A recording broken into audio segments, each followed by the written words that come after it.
ਸਤਿ ਸ਼੍ਰੀ ਅਕਾਲ। ਤੁਸੀਂ ਜੁੜੇ ਹੋਏ ਹੋ ਪੰਜਾਬੀ ਰੇਡੀਓ ਯੂਐਸਏ ਦੇ ਨਾਲ ਤੇ ਮੈਂ ਹਾਂ ਪ੍ਰਵੀਨ ਸ਼ਰਮਾ ਲੈ ਕੇ ਹਾਜ਼ਰ ਹਾਂ ਪ੍ਰੋਗਰਾਮ ਖਬਰ ਤੇ ਨਜ਼ਰ। ਖਬਰ ਤੇ ਨਜ਼ਰ ਪ੍ਰੋਗਰਾਮ ਦੇ ਵਿੱਚ ਕਈ ਖਾਸ ਖਬਰਾਂ ਨੂੰ ਲੈ ਕੇ ਚਰਚਾ ਕਰਨ ਦੇ ਲਈ ਮੇਰੇ ਨਾਲ ਜੁੜ ਚੁੱਕੇ ਨੇ ਪੰਜਾਬ ਤੋਂ ਪੱਤਰਕਾਰ ਦੀਪਕ ਸ਼ਰਮਾ ਚਨਾਰਥਲ ਜੀ। ਉਹਨਾਂ ਦਾ ਸਵਾਗਤ ਕਰਾਂਗੇ, ਪਹਿਲਾਂ ਫਿਰ ਕਰਾਂਗੇ ਕਈ ਅਹਿਮ ਖਬਰਾਂ ਨੂੰ ਲੈ ਕੇ ਚਰਚਾ। ਸ਼ਰਮਾ ਜੀ, ਸਤਿ ਸ਼੍ਰੀ ਅਕਾਲ ਜੀ, ਸਵਾਗਤ ਹੈ ਜੀ ਪੰਜਾਬੀ ਰੇਡੀਓ ਯੂਐਸਏ ਤੇ। ਸਤਿ ਸ਼੍ਰੀ ਅਕਾਲ ਪ੍ਰਵੀਨ ਜੀ, ਸਾਰੇ ਦਰਸ਼ਕਾਂ ਨੂੰ, ਸਰੋਤਿਆਂ ਨੂੰ ਮੇਰੀ ਪਿਆਰ ਭਰੀ ਸਤਿ ਸ਼੍ਰੀ ਅਕਾਲ ਜੀ। ਪ੍ਰੋਗਰਾਮ ਦੇ ਵਿੱਚ ਅੱਗੇ ਵਧਣ ਤੋਂ ਪਹਿਲਾਂ ਦੱਸਦੇ ਚੱਲੀਏ ਕਿ ਅੱਜ ਦਾ ਖਬਰ ਤੇ ਨਜ਼ਰ ਪ੍ਰੋਗਰਾਮ ਸਾਲ 2023 ਦੀ 21 ਜੂਨ ਦਾ ਪ੍ਰੋਗਰਾਮ ਹੈ ਤੇ ਦਿਨ ਅੱਜ ਬੁੱਧਵਾਰ ਹੈ। ਇਸ ਵੇਲੇ ਪੰਜਾਬੀ ਰੇਡੀਓ ਯੂਐਸਏ ਨੂੰ ਤੁਸੀਂ ਸੁਣ ਰਹੇ ਹੋ AM FM ਸਟੇਸ਼ਨ ਤੇ ਨਾਲ ਰੇਡੀਓ ਸੈੱਟ ਤੇ ਨੈਟ ਤੇ mobile app social media platforms Facebook YouTube ਤੇ ਸੁਣ ਰਹੇ ਹੋ, ਦੇਖ ਰਹੇ ਹੋ। ਸਾਰੇ ਹੀ ਦਰਸ਼ਕਾਂ ਦਾ ਪ੍ਰੋਗਰਾਮ ਖਬਰ ਤੇ ਨਜ਼ਰ ਦੇ ਵਿੱਚ ਸਵਾਗਤ ਹੈ। ਖਬਰ ਤੇ ਨਜ਼ਰ ਪ੍ਰੋਗਰਾਮ ਨੂੰ ਸਪਾਂਸਰ ਕਰਦੇ ਨੇ ਖਾਲਸਾ ਇੰਸ਼ੋਰੈਂਸ ਏਜੰਸੀ ਵਾਲੇ, ਜਿਨ੍ਹਾਂ ਤੋਂ ਤੁਸੀਂ ਹਰ ਤਰੀਕੇ ਦੇ ਇੰਸ਼ੋਰੈਂਸ ਲੈ ਸਕਦੇ ਹੋ। ਇੰਸ਼ੋਰੈਂਸ ਬਾਰੇ ਪਤਾ ਕਰਨ ਦੇ ਲਈ ਉਹਨਾਂ ਦਾ ਨੰਬਰ ਹੈ 408-272-2500। ਇਹ ਪਿਛਲੇ 32 ਸਾਲਾਂ ਤੋਂ ਇੰਸ਼ੋਰੈਂਸ ਦੇ ਵਿੱਚ ਸ਼ਾਨਦਾਰ ਸੇਵਾਵਾਂ ਦੇ ਰਹੇ ਨੇ ਤੇ ਅਮਰੀਕਾ ਭਰ ਦੇ ਵਿੱਚ ਇੰਸ਼ੋਰੈਂਸ ਕਰਦੇ ਨੇ। ਅੱਜ ਹੀ ਡਾਇਲ ਕਰੋ 408-272-2500।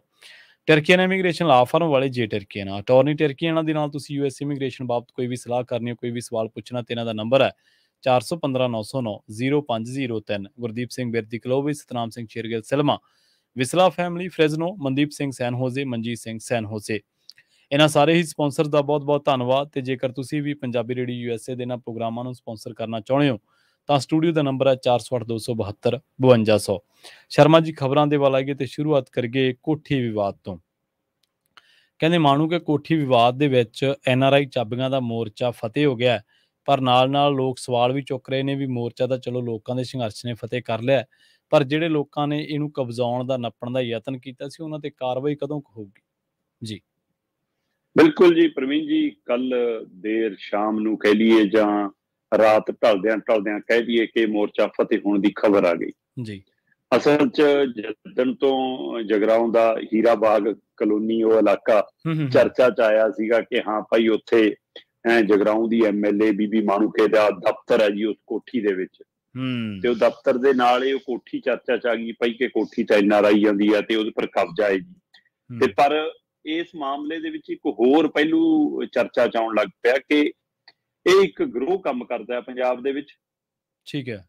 ਇਹ ਗਰੋਹ ਸਰਕਾਰ ਟੂ ਸਰਕਾਰ ਸ਼ਿਫਟ ਕਰ ਜਾਂਦਾ ਹੈ। ਜਿਹਦੀ ਸਰਕਾਰ ਆਉਂਦੀ ਹੈ ਉਹਨਾਂ ਦੇ ਚਿਹਰੇ ਮੂਹਰੇ ਲਾ ਕੇ ਇਹ ਗਰੋਹ ਉੱਧਰ ਚਲਾ ਜਾਂਦਾ ਹੈ ਜੀ। ਇਹ NRIਆਂ ਦੀਆਂ ਜਾਇਦਾਦਾਂ ਨੂੰ ਮਤਲਬ ਕਿ ਪਿੰਨ ਆਊਟ ਕਰਦੇ ਨੇ। ਪਿੰਨ ਆਊਟ ਕਰਨ ਤੋਂ ਬਾਅਦ ਫਿਰ ਉਹਨਾਂ ਦੇ ਉੱਤੇ ਕੋਈ ਨਾ ਕੋਈ ਪਰਚਾ ਦਰਜ ਕਰਾਉਂਦੇ ਨੇ ਤੇ ਪਰਚਾ ਦਰਜ ਕਰਾਉਣ ਤੋਂ ਬਾਅਦ ਫਿਰ ਚੈੱਕ ਕਰਦੇ ਨੇ ਕਿ ਉਹ ਧਿਰ ਵਕੀਲ ਰਾਹੀਂ ਲੜੂਗੀ, ਆਪ ਆਊਗੀ, ਕੋਈ ਰਿਸ਼ਤੇਦਾਰ ਆਊਗਾ, ਕੌਣ ਸਾਹਮਣੇ ਆਉਂਦਾ ਹੈ, ਜਾਂ ਇਸ ਵਿਵਾਦ 'ਚ ਉਲਝਦੇ ਨਹੀਂ, ਬਚਦੇ ਨੇ।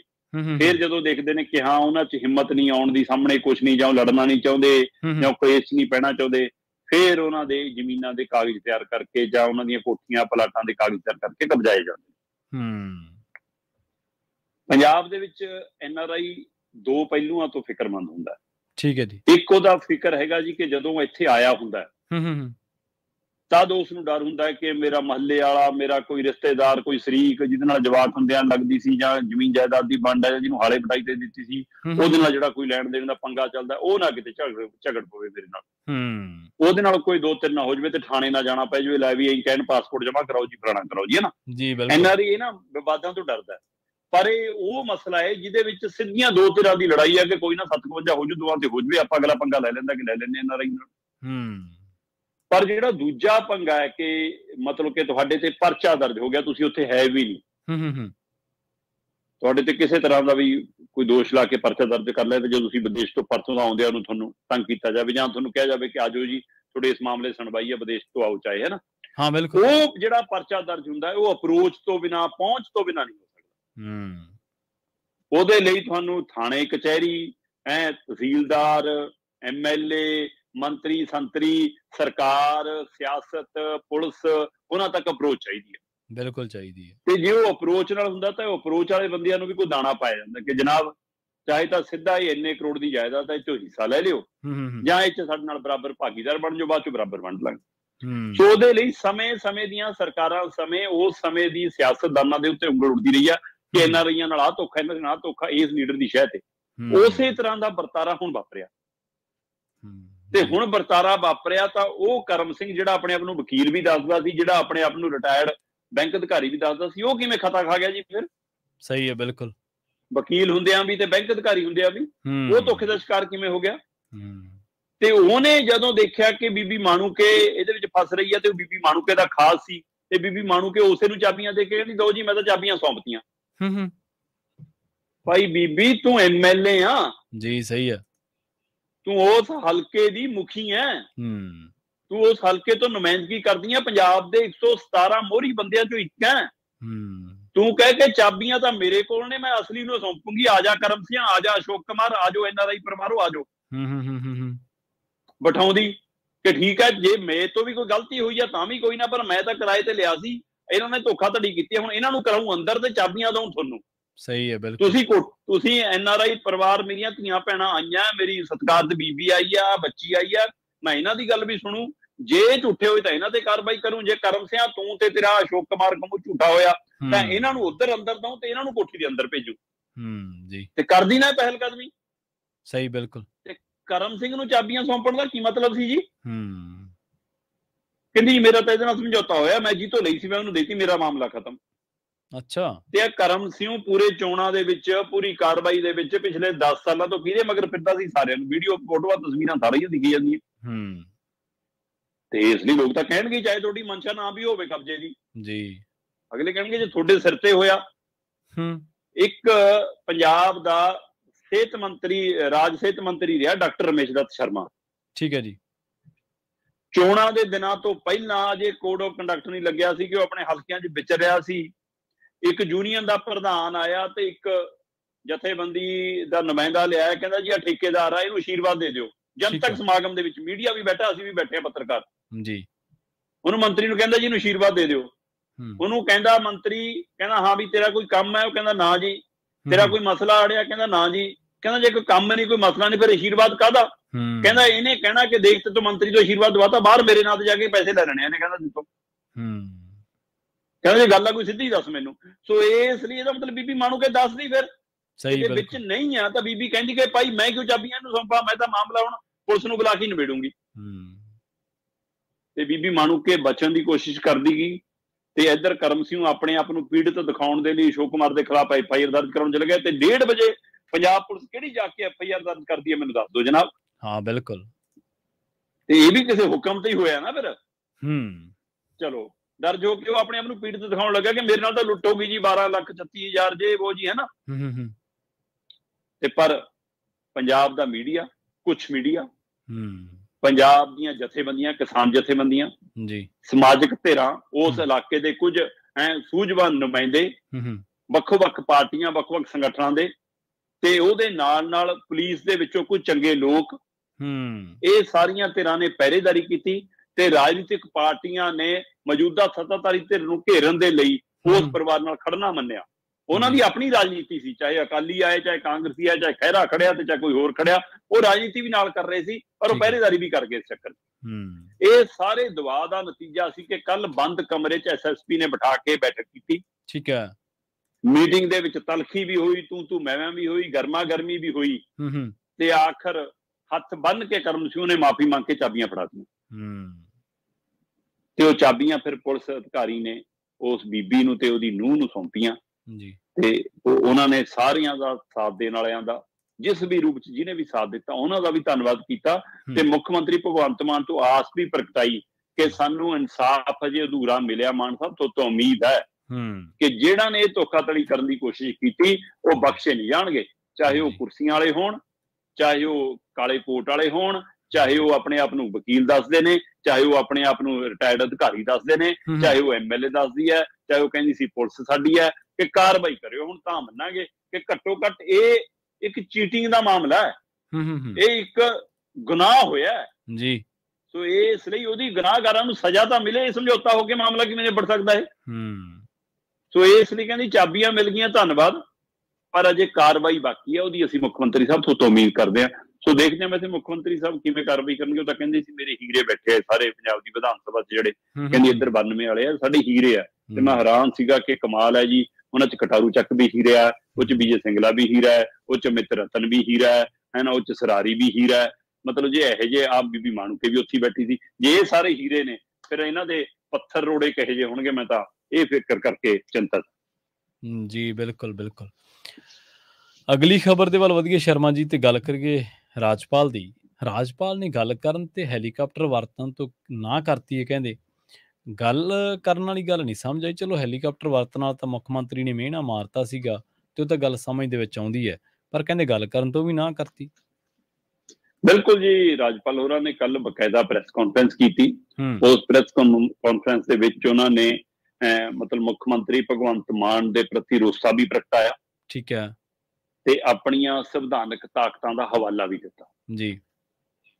ਕਦੇ ਕਦੇ ਉਹ ਰਾਜਪਾਲ ਬਣ ਕੇ ਬੋਲ ਰਹੇ ਸੀਗੇ ਕਿ ਮੇਰੇ ਨਾਲ ਧੱਕਾ ਹੋ ਗਿਆ, ਮੇਰੇ ਨਾਲ ਇਹ ਵਧੀਕੀ ਹੋ ਗਈ, ਮੈਨੂੰ ਕਹਿੰਦੇ ਨੇ ਮੈਂ ਧੱਕਾ ਕਰਦਾ ਹੈ, ਧੱਕਾ ਤਾਂ ਮੇਰੇ ਨਾਲ ਹੋ ਗਿਆ ਹੈ ਨਾ। ਕਦੇ ਕਦੇ ਉਹ ਬੀਜੇਪੀ ਦੇ ਲੀਡਰ ਬਣ ਜਾਂਦੇ ਸੀ ਜੀ, ਕਦੇ ਕਦੇ ਉਹ ਕੇਂਦਰ ਦੀ ਸੱਤਾ ਦੇ ਨਸ਼ੇ 'ਚ ਵੀ ਬੋਲ ਲੈਂਦੇ ਸੀ। ਉਦੋਂ ਕੱਲ ਕਈ ਰੂਪ ਦੇਖਣ ਨੂੰ ਮਿਲੇ ਰਾਜਪਾਲ ਦੇ। ਠੀਕ ਹੈ। ਇੱਕ ਤਾਂ ਉਹਨਾਂ ਨੇ ਰੋਸਾ ਪ੍ਰਗਟਾਇਆ ਜੀ ਕਿ ਮੈਂ ਇੱਕ ਸੰਵਿਧਾਨਕ ਅਹੁਦੇ ਤੇ ਹਾਂ, ਮੈਂ ਪੰਜਾਬ ਦਾ ਰਾਜਪਾਲ ਹਾਂ ਤੇ ਮੈਂ ਪੰਜਾਬ ਦੇ ਮੁੱਖ ਮੰਤਰੀ ਨੂੰ ਜੇਕਰ ਚਿੱਠੀ ਲਿਖਦਾ ਤਾਂ ਉਹਦਾ ਜਵਾਬ ਦੇਣਾ ਉਹਨਾਂ ਦਾ ਫਰਜ਼ ਬਣਦਾ। ਉਹਨਾਂ ਦਾ ਮਤਲਬ ਉਸ ਰੁਤਬੇ ਦੇ ਅਨੁਸਾਰ ਵੀ ਉਹਨਾਂ ਦਾ ਜਵਾਬ ਦੇਣਾ ਉਹਨਾਂ ਦਾ ਜ਼ਰੂਰੀ ਬਣਦਾ। ਤੇ ਕਿਹੜੀ ਚੀਜ਼ ਜਨਤਕ ਕਰਨੀ ਹੈ, ਕਿਹੜੀ ਚੀਜ਼ ਨਹੀਂ ਕਰਨੀ, ਇਹ ਵੀ ਉਹਨਾਂ ਨੂੰ ਸਮਝ ਹੋਣੀ ਚਾਹੀਦੀ ਆ। ਤੇ ਪਰ ਕਹਿੰਦੇ ਕਿ ਉਹ ਜਦੋਂ ਇਹਨਾਂ ਨੂੰ ਲਵ ਲੈਟਰ ਕਹਿੰਦੇ ਨੇ ਰਾਜਪਾਲ ਦੇ, ਇਹਦਾ ਮਤਲਬ ਮੇਰਾ ਮਜ਼ਾਕ ਉਡਾਉਂਦੇ ਨੇ। ਉਹ ਵੀ ਵਿਧਾਨ ਸਭਾ 'ਚ ਖੜ ਕੇ ਕਹਿੰਦੇ ਮੇਰਾ ਮਜ਼ਾਕ ਸੀ। ਠੀਕ ਹੈ। ਫਿਰ ਉਹ ਕਹਿੰਦੇ ਜੀ ਕਿ ਮੈਂ ਮਤਲਬ ਕਿ 2-3 ਵਾਰ ਮੈਂ ਮੈਂਬਰ ਪਾਰਲੀਮੈਂਟ ਰਿਹਾ, ਮੈਂ MP ਰਿਹਾ, ਮੈਂ 3 ਵਾਰ ਦਾ MP ਹਾਂ, ਮੈਂ ਮਹਾਰਾਸ਼ਟਰ ਦੇ ਸਰਕਾਰ 'ਚ ਮੰਤਰੀ ਤੱਕ ਰਿਹਾ ਹੈ ਨਾ, ਮੈਂ 3 ਸੂਬਿਆਂ ਦਾ ਰਾਜਪਾਲ ਰਹਿ ਲਿਆ ਤੇ ਮੈਨੂੰ ਇੰਨਾ ਤਾਂ ਪਤਾ ਕਿ ਸੰਵਿਧਾਨ ਅਨੁਸਾਰ ਕਿਵੇਂ ਚੱਲਣਾ, ਕਾਨੂੰਨ ਅਨੁਸਾਰ ਕਿਵੇਂ ਚੱਲਣਾ, ਮੇਰੇ ਕਿਹੜੇ ਫਰਜ਼ ਨੇ, ਕਿਹੜੇ ਅਧਿਕਾਰ ਨੇ, ਕਿਹਨੂੰ ਮੈਂ ਕੀ ਪੁੱਛਣਾ ਕੀ ਨਹੀਂ, ਮੈਂ ਸਭ ਜਾਣਦਾ। ਤੇ ਕਹਿੰਦੇ ਕਿ ਮੇਰਾ ਰਿਕਾਰਡ ਚੈੱਕ ਕਰ ਲਓ ਕਿ ਮੈਂ 3 ਵਾਰ ਦਾ ਰਾਜਪਾਲ ਹਾਂ। ਜੇ 3 ਵਾਰ ਦੇ ਰਾਜਪਾਲ ਦੇ ਦੌਰਾਨ ਮੈਂ ਕਦੇ ਰੇਲ 'ਚ ਵੀ ਬਿਜ਼ਨਸ ਕਲਾਸ 'ਚ ਸਫ਼ਰ ਕੀਤਾ ਹੋਵੇ, ਠੀਕ ਹੈ, ਕਹਿੰਦੇ ਮੇਰਾ ਰਿਕਾਰਡ ਕਢਾ ਕੇ ਦੇਖ ਲਿਓ ਕਿ ਮੈਂ ਬਿਜ਼ਨਸ ਕਲਾਸ 'ਚ ਕਦੇ ਸਫ਼ਰ ਕੀਤਾ।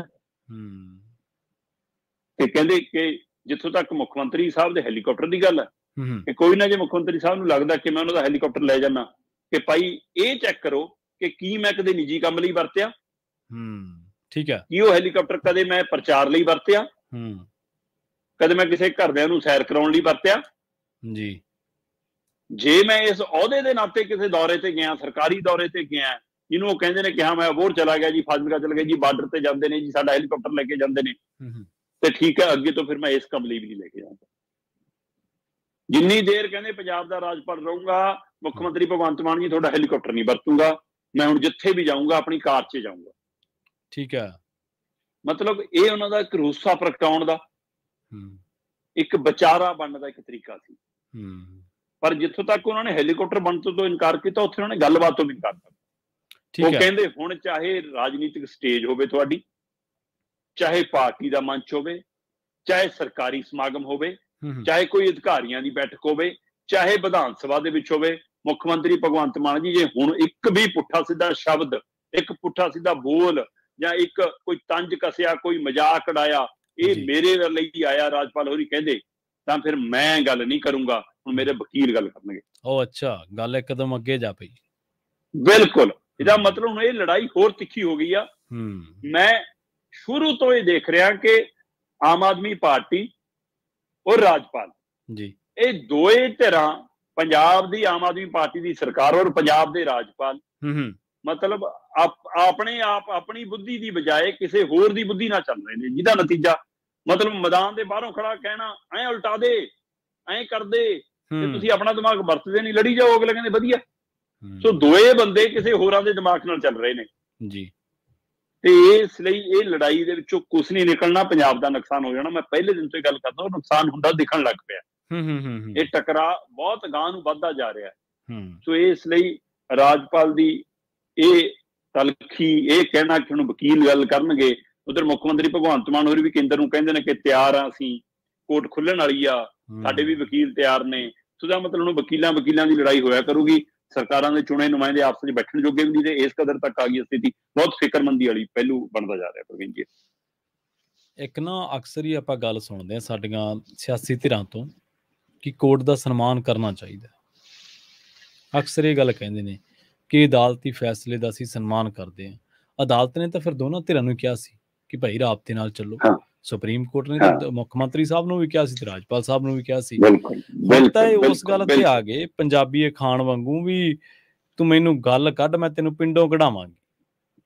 ਹਾਂ ਬਸ ਬਸ ਬਸ ਬਸ ਰਾਜਪਾਲ ਸਾਹਿਬ ਤਾਂ ਹੁਣ ਉਸ ਲੈ ਦੇ ਵਿੱਚ ਆ ਕੇ ਗੱਲ ਕਰ ਰਹੇ ਨੇ। ਸੋ ਖੈਰ ਆਪਾਂ ਇਸੇ ਸਰਕਾਰ ਦੇ ਹੀ ਇੱਕ ਬਿਊਰੋਕਰੇਟ ਬਾਰੇ ਗੱਲ ਕਰ ਲੈਂਦੇ ਹਾਂ।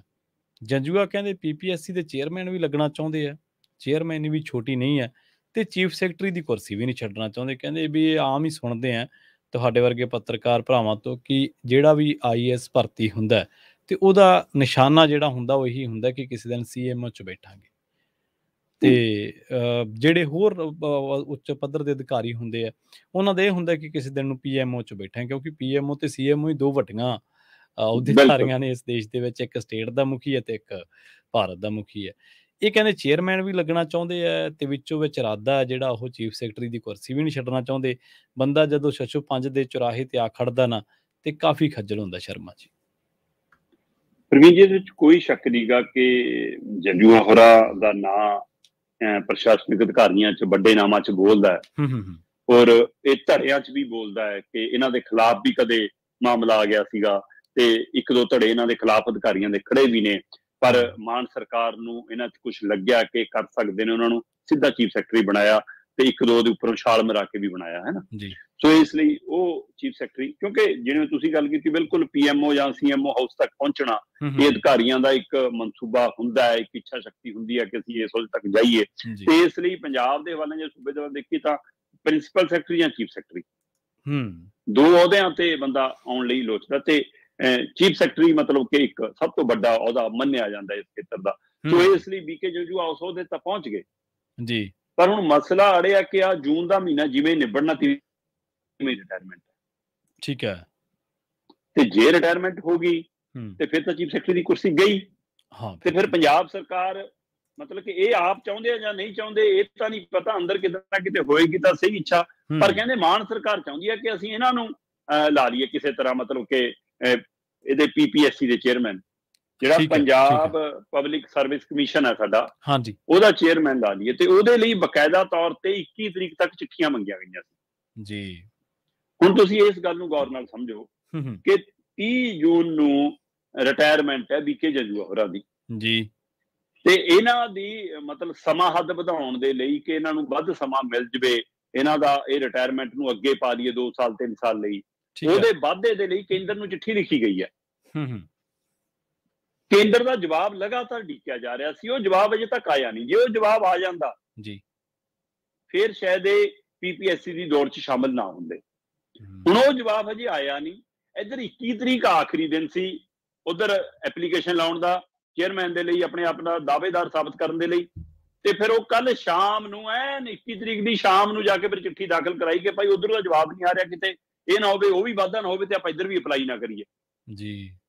ਇਸ ਲਈ ਫਿਰ ਕੱਲ ਸ਼ਾਮ ਨੂੰ ਉਹ ਵੀ ਅਪਲਾਈ ਕਰਤਾ। ਹੁਣ ਇਹਦੇ ਵਿੱਚ ਹੋਰ ਵੱਡੀਆਂ ਧਿਰਾਂ ਵੀ ਮਤਲਬ ਕਿ ਇਹਦੇ ਵਿੱਚ ਸ਼ਾਮਲ ਨੇ, ਜਿਵੇਂ ਅਨੁਰਾਗ ਵਰਮਾ ਦਾ ਨਾਂ ਚੱਲ ਰਿਹਾ ਕਿ ਉਹ ਵੀ ਇਸ ਦੌੜ 'ਚ ਸ਼ਾਮਲ ਨੇ।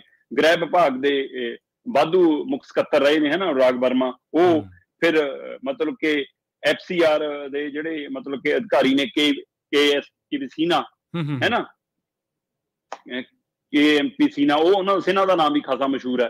ਸੋ ਸਿਨਾ ਤੇ ਇਹ ਅਨੁਰਾਗ ਵਰਮਾ ਇਹ ਦੋ ਵੱਡੇ ਨਾਂ ਦੌੜ 'ਚ ਨੇ, ਠੀਕ ਹੈ। ਉਹਨਾਂ ਦੇ ਵਿੱਚ ਹੀ ਹੁਣ ਤੀਜਾ ਨਾਂ BK ਜੰਜੂਆ ਦਾ ਸ਼ਾਮਲ ਹੋ ਗਿਆ ਕਿ ਜਿਹਨੂੰ ਮੁੱਖ ਮੰਤਰੀ ਸਾਹਿਬ ਵੀ ਚਾਹੁੰਦੇ ਨੇ ਕਿ ਇਹ PPSC ਦਾ ਚੇਅਰਮੈਨ ਬਣ ਜਾਵੇ, ਪੰਜਾਬ ਪਬਲਿਕ ਸਰਵਿਸ ਕਮਿਸ਼ਨ ਦਾ ਚੇਅਰਮੈਨ, ਜਿਹੜਾ ਬਹੁਤ ਵਿਵਾਦਾਂ ਵਿੱਚ ਵੀ ਰਹਿੰਦਾ ਤੇ ਚਰਚਾ ਵਿੱਚ ਵੀ ਰਹਿੰਦਾ। ਹਾਂਜੀ, ਬਿਲਕੁਲ ਬਿਲਕੁਲ। ਸੋ ਇਸ ਲਈ ਉਹ ਸੌਦੇ ਦੇ ਲਈ ਸੋ ਹੁਣ BK ਜੰਜੂਆ ਇੱਕੋ ਸਮੇਂ ਦੋ ਕਿਸ਼ਤੀਆਂ 'ਚ ਪੈਰ ਰੱਖ ਕੇ ਬੈਠੇ ਨੇ। ਇਹ ਸਵਾਲ ਇਹ ਹੈ ਕਿ ਮੰਨ ਲਓ ਰਿਟਾਇਰਮੈਂਟ ਹੋ ਜਾਂਦੀ ਆ, ਠੀਕ ਹੈ, ਫਿਰ ਉਹਨਾਂ ਨੂੰ ਚੇਅਰਮੈਨ ਲੱਗਣ 'ਚ ਕੋਈ ਦਿੱਕਤ ਨਹੀਂ।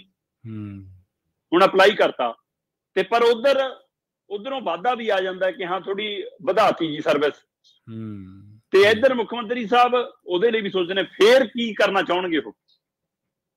ਤੇ ਮਾਹਿਰਾਂ ਦਾ ਮੰਨਣਾ ਹੈ ਕਿ ਉਹ ਫਿਰ ਚੀਫ ਸੈਕਟਰੀ ਅਜੇ ਲੱਗੇ ਰਹਿਣਾ ਚਾਹੁਣਗੇ।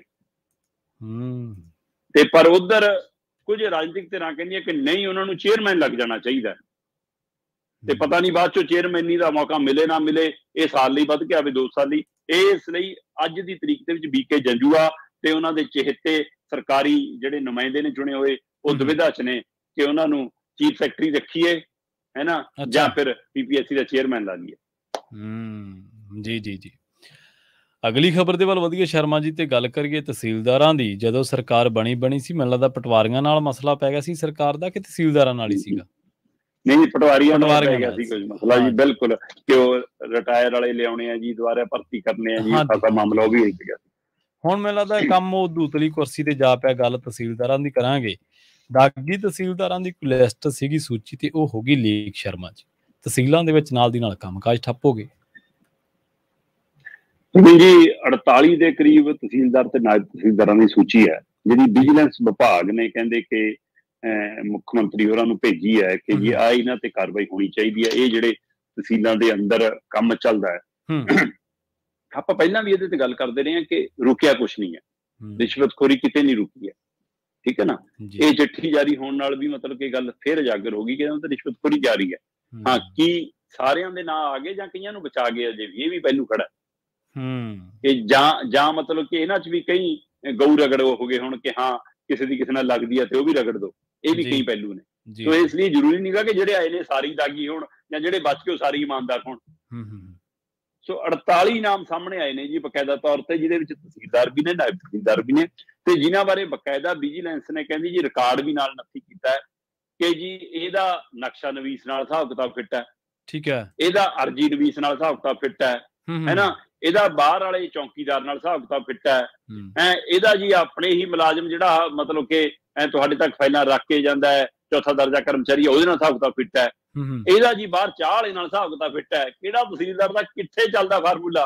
ਅੱਛਾ ਜੀ ਜੀ, ਹਾਂ, ਮਤਲਬ ਕਿ ਇਹ ਇੱਕ ਆਪਣੇ ਆਪ 'ਚ ਉਹ ਤਰੀਕਾ ਹੈ ਕਿ ਕਹਿੰਦੇ ਜੀ ਜਦੋਂ ਆਉਂਦੇ ਨੇ ਉੱਥੇ ਉਹ ਜਦੋਂ ਕਹਿੰਦੇ ਨੇ ਕਿ ਕੋਈ ਨਾ ਤੁਸੀਂ ਚਾਹ ਪੀ ਆਓ ਪਹਿਲਾਂ, ਫਿਰ ਥੋੜੀ ਰਜਿਸਟਰੀ ਕਰਦੇ ਆ, ਤੇ ਫਿਰ ਉਹ ਕਹਿੰਦੇ ਨਹੀਂ ਜੀ ਅਸੀਂ ਚਾਹ ਨਹੀਂ ਕੋਈ ਨਾ ਪਾ ਲੈ ਜਾ ਇਹਨੂੰ ਚਾਹ ਪੜਾ ਕੇ ਲਿਆ ਵੀ, ਤੇ ਫਿਰ ਉਹ ਬੰਦਾ ਕਹਿੰਦਾ ਕਿ ਬਾਹਰ ਚਾਹ ਵਾਲੇ ਕੋਲ ਚੱਲ ਜਾਓ ਤੁਸੀਂ ਚਾਹ ਪੀਓ ਕੋਈ ਨਾ। ਫਿਰ ਉਹ ਬੰਦੇ ਸਮਝ ਜਾਂਦੇ ਕਿ ਉਹ ਗੱਲ ਹੈ, ਤੇ ਫਿਰ ਚਾਹ ਵਾਲਾ ਦੱਸ ਦਿੰਦਾ ਕਿ ਬਾਈ ਹੈ ਨਾ ਮਤਲਬ ਕਿ 1200 ਦਾ ਇੱਕ ਕੱਪ ਹੈ, ਕਿੰਨੇ 3 ਕੱਪ ਲੈਣੇ ਆ। ਸੋ ਫਿਰ ਐਂ ਹਿਸਾਬ ਲੱਗਦਾ ਕਿ ਇੰਨਾ ਹਿੱਸਾ ਤਹਿਸੀਲਦਾਰ ਸਾਹਿਬ ਦਾ, ਫਿਰ ਚਾਹ ਦਾ ਕੱਪ ਵੀ 1000-1200 ਦਾ ਹੋ ਜਾਂਦਾ। ਇਹ ਤਰੀਕਾ ਇੱਕ ਤਾਂ। ਫਿਰ ਦੂਜਾ ਕਹਿੰਦੇ ਜੀ ਜਿਹੜਾ ਅਰਜੀ ਨਵੀਸ ਹੈ, ਉਹ ਕਹਿੰਦਾ ਜੀ ਮੇਰੀ ਟੈਪ ਕਰਨ ਦੀ ਫੀਸ ਤਾਂ 1000 ਰੁਪਈਆ ਹੀ ਆ, ਠੀਕ ਹੈ, ਤੇ ਬਸ ਥੋੜਾ 3000 ਚ ਹੋ ਜਾਣਾ ਜੀ ਕੰਮ।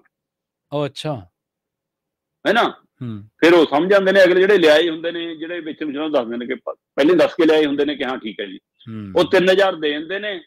ਉਹ ਜਿੱਥੇ ਟੈਪ ਕਰਦਾ ਹੈ ਕਿ ਇੰਨੀ ਰਾਸ਼ੀ ਦੇ ਵਿੱਚ ਹੋਇਆ ਤੇ ਉਹ ਰਾਸ਼ੀ ਵਸੂਲ ਪਾਈ ਗਈ, ਉਹ ਵਸੂਲ ਪਾਈ ਗਏ ਦੇ ਨਾਲ ਨਾ ਡਾਟ ਪਾਉਂਦੇ ਨੇ ਜੀ, ਇਹ ਐ ਟਕ ਟਕ ਟਕ ਟਕ, ਠੀਕ ਹੈ, ਜਿਵੇਂ ਟਾਈਪਿੰਗ ਚ ਪਾਉਂਦੇ ਹੁਣ ਅੱਜ ਕੱਲ ਤਾਂ ਕੰਪਿਊਟਰ ਤੇ ਨੇ। ਫਿਰ ਉਹ ਡਾਟ ਦਾ ਇਸ਼ਾਰਾ ਹੁੰਦਾ ਜੀ, ਇੱਕ ਤਾਂ ਇੱਕ ਡਾਟ ਪਿਆ, ਫਿਰ ਤਾਂ ਸਮਝ ਲਓ ਸਿਰਫ ਜਿਹੜੀ ਅਗਲੇ ਨੂੰ ਪੈਸੇ ਮਿਲਣੇ ਸੀ ਉਹੀ ਮਿਲਿਆ, ਆਪਣੇ ਵਾਲੇ ਨਹੀਂ ਮਿਲੇ 2000।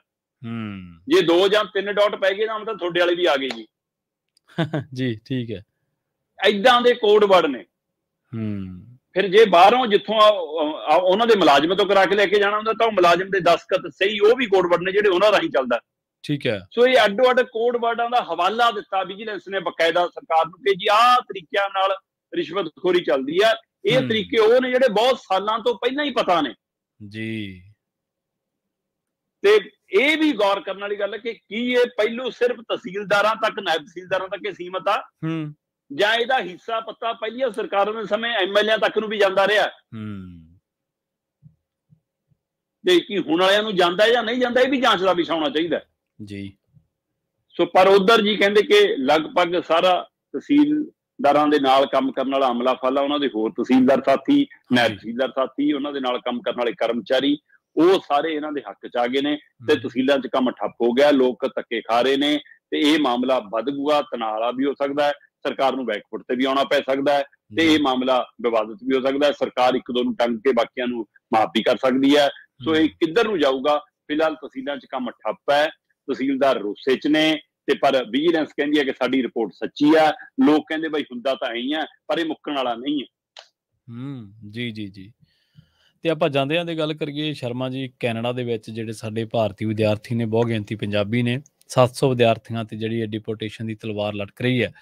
ਹੁਣ ਅਦਾਲਤੀ ਕਾਰਵਾਈ ਦੇ ਬਾਰੇ ਖਬਰ ਆ ਰਹੀ ਹੈ ਕਿ ਅਦਾਲਤੀ ਕਾਰਵਾਈ ਜੇ ਹੋ ਗਈ ਤਾਂ 700 ਵਿਦਿਆਰਥੀ ਜਿਹੜੇ ਇਹਨਾਂ ਦੇ ਉੱਤੇ ਫੇਰ ਲਟਕ ਸਕਦੀ ਹੈ ਡਿਪੋਰਟੇਸ਼ਨ ਦੀ ਤਲਵਾਰ, ਤੇ ਇਹ ਫਿਰ ਬਹੁਤ ਮਾਯੂਸੀ ਵਾਲੀ ਖਬਰ ਹੈ ਜੇਕਰ ਆਪਾਂ ਇਹਨਾਂ ਨੂੰ ਦੇਖੀਏ, ਵਿਦਿਆਰਥੀਆਂ ਦੇ ਪੱਖ ਤੋਂ ਇਸ ਖਬਰ ਨੂੰ ਦੇਖਿਆ ਜਾਵੇ। ਬਿਲਕੁਲ ਪ੍ਰਵੀਨ ਜੀ, ਕੋਈ ਦੋ ਰਾਏ ਨਹੀਂ ਕਿ ਪਿਛਲੇ ਦਿਨੀ ਜਦੋਂ ਉੱਥੇ ਦੀਆਂ ਪਾਰਟੀਆਂ ਨੇ, ਉੱਥੋਂ ਦੇ ਨੁਮਾਇੰਦਿਆਂ ਨੇ ਭਰੋਸਾ ਦਿਵਾਇਆ ਸੀ ਤਾਂ ਆਸ ਜਾਗੀ ਸੀ ਕਿ ਚਲੋ ਬੱਚਿਆਂ ਦਾ ਭਵਿੱਖ ਬਚ ਗਿਆ। ਉਹਨਾਂ ਨੂੰ ਬਕਾਇਦਾ ਮੈਸੇਜ ਵੀ ਆ ਗਏ ਸੀ, ਈਮੇਲ ਵੀ ਆ ਗਈ ਸੀ, ਉਹ ਤੋਂ ਬਾਅਦ ਇਹ ਭਰੋਸਾ ਹੋਰ ਯਕੀਨੀ ਹੋ ਗਿਆ ਸੀਗਾ। ਪਰ ਹੁਣ ਪਤਾ ਲੱਗ ਰਿਹਾ ਕਿ ਕੈਨੇਡਾ ਦੀ ਅਦਾਲਤ ਨੇ ਮਤਲਬ ਕਿ ਸਾਸਤੋ ਸਟੂਡੈਂਟ ਦੇ ਡਿਵੋਰਟ ਕਰਨ ਦਾ ਮਾਮਲੇ ਨੂੰ ਅਜੇ ਕਾਇਮ ਰੱਖਿਆ ਹੋਇਆ, ਅਜੇ ਉਹ ਬੰਦ ਨਹੀਂ ਹੋਇਆ ਮਾਮਲਾ, ਕਿਉਂਕਿ ਅਦਾਲਤ ਨੇ ਕਿਹਾ ਕਿ ਇਹ ਗੱਲ ਠੀਕ ਹੈ ਕਿ ਏਜੰਟ ਨੇ ਤੁਹਾਡੇ ਗਲਤ ਦਸਤਾਵੇਜ਼ ਬਣਾਤੇ, ਗਲਤ ਫਾਈਲਾਂ ਤਿਆਰ ਕਰਾਤੀਆਂ, ਗਲਤ ਕਾਗਜ਼ ਪੱਤਰ ਲਾਤੇ, ਪਰ ਤੁਸੀਂ ਦਾਖਲਾ ਲਿਆ, ਤੁਸੀਂ ਐਡਮਿਸ਼ਨ ਲਈ ਹੈ, ਤੁਸੀਂ ਉੱਥੇ ਯੂਨੀਵਰਸਿਟੀ ਚ ਆਉਣਾ ਹੈ, ਤੁਸੀਂ ਇਸ ਮੁਲਕ ਚ ਆਉਣਾ ਹੈ, ਤੁਸੀਂ ਆਪ ਨਿਯਮ ਪਤਾ ਕੀਤੇ, ਤੁਸੀਂ ਆਪ ਚੈਕਿੰਗ ਕੀਤੀ, ਤੁਸੀਂ ਆਪ ਵੈਰੀਫਿਕੇਸ਼ਨ ਕੀਤੇ ਕਿ ਕਾਗਜ਼ ਸਹੀ ਨੇ ਜਾਂ ਨਹੀਂ, ਤੁਸੀਂ ਕਿਸੇ ਨੂੰ ਪੁੱਛਿਆ। ਸੋ ਇਸ ਲਈ ਕਹਿੰਦੇ ਕਿ ਤੁਹਾਡੀ ਵੀ ਤਾਂ ਜ਼ਿੰਮੇਵਾਰੀ ਬਣਦੀ ਹੈ। ਸੋ ਇਸ ਲਈ ਕਹਿੰਦੇ ਇਹਦੇ ਵਿੱਚ ਤੁਹਾਨੂੰ ਮੰਨਤੀ ਨਹੀਂ। ਮਾਮਲਾ ਕੀ ਹੈ, ਲਓ ਬਕਾਇਦਾ ਤੌਰ ਤੇ ਕਹਿੰਦੇ ਜੀ ਕੈਨੇਡਾ ਦੀ ਅਦਾਲਤਾਂ ਨੇ ਸਟੂਡੈਂਟਾਂ ਦੇ ਖਿਲਾਫ ਹੁਕਮ ਆਉਣੇ ਸ਼ੁਰੂ ਹੋ ਗਏ ਨਾ ਵਿਦਿਆਰਥੀਆਂ ਦੇ ਵਿੱਚ। ਨਵੰਬਰ 2019 ਦੇ ਵਿੱਚ ਜਲੰਧਰ ਦੇ ਇੱਕ ਏਜੰਟ ਦੇ ਰਾਹੀਂ ਇਹ ਵਿਦਿਆਰਥੀ ਗਏ ਸੀਗੇ ਤੇ ਉਹਦੇ ਵਿੱਚੋਂ ਜਿਹੜਾ ਵਿਕਰਮਜੀਤ ਸਿੰਘ ਨਾਂ ਦੇ ਇੱਕ ਸਟੂਡੈਂਟ ਦੇ ਮਾਮਲੇ ਦੇ ਵਿੱਚ ਹੁਣ ਫੈਸਲਾ ਆਇਆ। ਪੰਜਾਬ ਦਾ ਸਟੂਡੈਂਟ ਹੈ ਵਿਕਰਮਜੀਤ ਸਿੰਘ।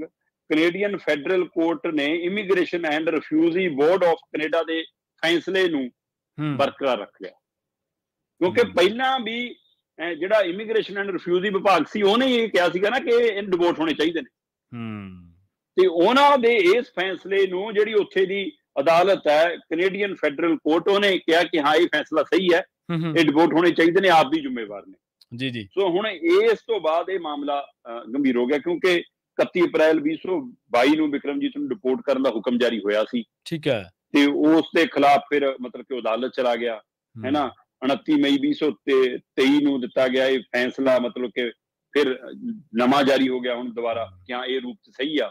ਸੋ ਇਸ ਹਵਾਲੇ ਨਾਲ ਹੁਣ ਮਤਲਬ ਕਿ ਉਹਨਾਂ ਵਿਦਿਆਰਥੀਆਂ ਲਈ ਪਿਛਲੇ ਦਿਨੀ ਮੈਂ ਦੇਖ ਰਿਹਾ ਸੀਗਾ ਕਿ ਉੱਥੇ ਦੀ MP ਹੈ ਬੀਬੀ ਰੂਬੀ ਸੋਹਤਾ, ਉਹ ਕਹਿੰਦੀ ਹੈ ਕਿ ਇਮੀਗ੍ਰੇਸ਼ਨ ਅਧਿਕਾਰੀਆਂ ਦੀ ਇੱਕ ਟਾਸਕ ਫੋਰਸ ਅਸੀਂ ਬਣਾਤੀ। ਉਸ ਟਾਸਕ ਫੋਰਸ ਦੇ ਰਾਹੀਂ ਅਸੀਂ ਵਿਦਿਆਰਥੀਆਂ ਸਾਰੀ ਪਹਿਚਾਣ, ਸਾਰੇ ਦਸਤਾਵੇਜ਼ ਅਸੀਂ ਉਹ ਚੈੱਕ ਕਰ ਰਹੇ ਹਾਂ। ਉਹਦੇ ਵਿੱਚ ਅਸੀਂ ਸੰਬੰਧਿਤ ਜਿਹੜੀ ਮਤਲਬ ਕਿ ਕੈਨੇਡਾ ਦੀ ਬਾਰਡਰ ਸਰਵਿਸ ਏਜੰਸੀ ਹੈ ਉਹਦੇ ਵੀ ਨੁਮਾਇੰਦੇ ਲਏ ਨੇ। ਅਸੀਂ ਇਹ ਸਾਰਾ ਮਾਮਲਾ ਬਾਤ ਰਹੇ ਹਾਂ, ਸਰਕਾਰ ਇਹਦੇ ਨਾਲ ਹੈ, ਵਿਦਿਆਰਥੀਆਂ ਦੇ ਨਾਲ ਗੌਰ ਕਰ ਰਹੇ ਹਾਂ। ਪਰ ਆਹ ਜਿਹੜਾ ਹੁਣ ਫੈਸਲਾ ਆਇਆ ਤੇ ਇਹਨੇ ਇੱਕ ਚਿੰਤਾ ਇਹ ਖੜੀ ਕਰਤੀ ਕਿ ਕੀ ਵਿਦਿਆਰਥੀ ਹੁਣ ਆਪਣੇ ਆਪ ਨੂੰ ਗੁਨਾਹਗਾਰ ਨਾ ਹੁੰਦਿਆਂ ਵੀ ਨਿਰਦੋਸ਼ ਕਿਵੇਂ ਸਾਬਤ ਕਰ ਸਕਣਗੇ। ਹਾਂਜੀ ਬਿਲਕੁਲ, ਉਹਨਾਂ ਲਈ ਇਹ ਪਹਿਲੂ। ਤੇ ਜੇਕਰ ਇੱਕ ਦਾ ਰਾਹ ਖੁੱਲ ਗਿਆ ਕਿ ਤੋਰੋ ਜਹਾਜ਼, ਫਿਰ ਬਾਕੀ ਫੈਸਲੇ ਵੀ ਉਸੇ ਕੜੀ ਚ ਹੁੰਦੇ ਜਾਣੇ ਨੇ ਤੇ ਜ਼ਿਆਦਾਤਰ ਵਿਦਿਆਰਥੀਆਂ ਨੂੰ ਫਿਰ ਵਾਪਸ ਪਰਤਣਾ ਪੈਣਾ। ਸੋ ਬਿਲਕੁਲ ਜੀ, ਇੱਕ ਵਾਰ ਫੇਰ 700 ਦੇ ਕਰੀਬ ਇਹ ਵਿਦਿਆਰਥੀਆਂ ਦੇ ਮਾਮਲੇ ਚ ਉਹਨਾਂ ਦੇ ਡਿਵੋਰਟ ਹੋਣ ਦੀ ਤਲਵਾਰ ਲਟਕ ਗਈ ਹੈ। ਜੀ ਸ਼ਰਮਾ ਜੀ, ਇਹਨਾਂ ਖਾਸ ਖਬਰਾਂ ਤੇ ਖਾਸ ਜਾਣਕਾਰੀਆਂ ਦੇਣ ਲਈ ਤੁਹਾਡਾ ਬਹੁਤ ਬਹੁਤ ਧੰਨਵਾਦ ਜੀ। ਬਹੁਤ ਸ਼ੁਕਰੀਆ ਜੀ। ਪ੍ਰੋਗਰਾਮ ਖਬਰ ਤੇ ਨਜ਼ਰ ਨੂੰ ਆਪਾਂ ਇੱਥੇ ਹੀ ਸਮਾਪਤ ਕਰਾਂਗੇ। ਸਮਾਂ ਇਜਾਜ਼ਤ ਨਹੀਂ ਦਿੰਦਾ। ਤੁਸੀਂ ਜੁੜੇ ਰਹੋ ਪੰਜਾਬੀ ਰੇਡੀਓ USA ਦੇ ਨਾਲ। ਪੰਜਾਬੀ ਰੇਡੀਓ USA ਦੇ ਪ੍ਰੋਗਰਾਮਾਂ ਦਾ ਸਿਲਸਿਲਾ ਲਗਾਤਾਰ ਜਾਰੀ ਹੈ। ਬਹੁਤ ਬਹੁਤ ਧੰਨਵਾਦ। ਸਤਿ ਸ੍ਰੀ ਅਕਾਲ।